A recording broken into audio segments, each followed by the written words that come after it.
গালিব, দি। শুন, তুই পড়ার সময় এই THE কে দি বলিস। হ্যাঁ, কিন্তু এটা ঠিক না। তাহলে কি হবে? এই THE কে কখনো কখনো দা বলা হয়, আবার কখনো কখনো দি বলা হয়। এর কারণ কি তুই জানিস? না। আচ্ছা শুন, কোন কনসোনেন্ট শব্দের আগে এই THE থাকলে সেটি উচ্চারণ করতে হবে দা, এবং কোন ভাওয়েল শব্দের আগে এই THE থাকলে উচ্চারণ করতে হবে দি। দাদা ভাই, মনে রাখবো কিভাবে? একটু সহজ করে বুঝাও। আচ্ছা, এর জন্য তোকে একটা টিপস শেখাচ্ছি। শুন, বড় হয়ে চাকরি সহ অনেক কাজে আমাদেরকে সিভি তৈরি করতে হবে। সিবি কি? সিভি হচ্ছে আমাদের পরিচয় পর্ব। এটা তোকে আমি পরে একটা সময় করে বুঝাবো। এখন আপাতত তুই এইটা শিখে রাখ। এবার বোর্ডের দিকে দেখা। দেখ, দা দীর, দা দীর সিবি। আচ্ছা, এই দা সমান সি, আমরা এটাকে নিয়ে আসি।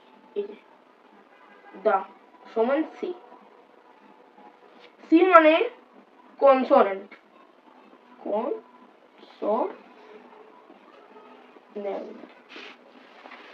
আর ডি সমান বি, এটাকে আমরা এখানে নিয়ে আসি।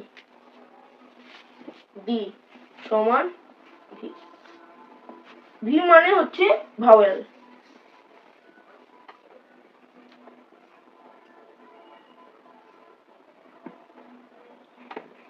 আচ্ছা, এখানে দাদির সিবি, ঠিক আছে। দা সমান হচ্ছে সি, এই যে এখানে আনলাম দা সমান সি, আর সি মানে হচ্ছে কনসোনেন্ট, আর ডি সমান হচ্ছে ভি, এখানে নিয়ে আসলাম ডি সমান ভি, ভি মানে হচ্ছে ভাওয়েল।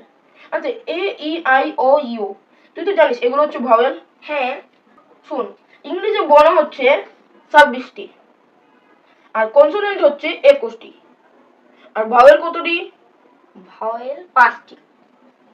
ঠিক। তাহলে শুন, 5টি শব্দের আগে এই THE কে আমরা দি বলবো, আর 21টি শব্দের আগে আমরা এই THE কে দা বলবো। এবার তোকে কিছু উদাহরণ দিই।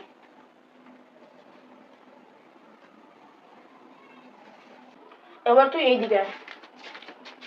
এবার দেখ, এগ, এগের ই হচ্ছে ভাওয়েল, তার মানে এই THE টা উচ্চারণ করতে হবে দি, তার মানে দি এগ, ঠিক আছে।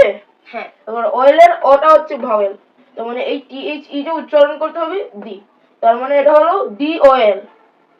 এখানে চেয়ারের সিটা হচ্ছে কনসোনেন্ট, এই THE তার মানে উচ্চারণ করতে হবে দা, দা চেয়ার। এখানে পেনের পিটা হচ্ছে কনসোনেন্ট, তার মানে THE উচ্চারণ করতে হবে দা, তার মানে দা পেন। তুই কি বুঝছস? জি।